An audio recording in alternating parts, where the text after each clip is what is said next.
3 teenagers are among 5 people hospitalised after an arson incident at a house in Finglas, Dublin, overnight.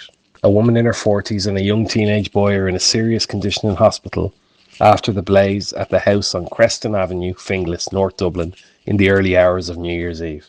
The 5 occupants of the house, including a woman in her 20s and 3 juvenile teenagers, 2 female and 1 male, were brought by ambulance to James Connolly Memorial and Temple Street Children's Hospitals.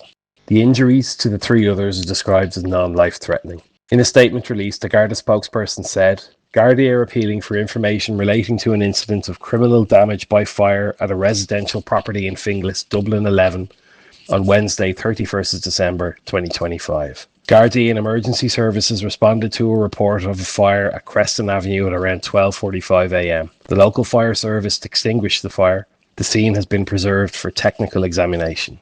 Gardaí are appealing to anybody who may have witnessed this incident or noticed anything suspicious in the Creston area between midnight and 1 a.m. this morning to contact them.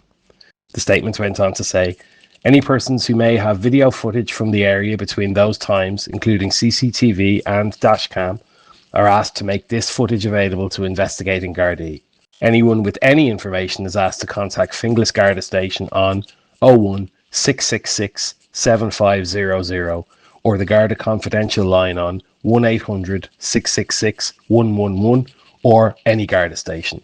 Investigations are ongoing.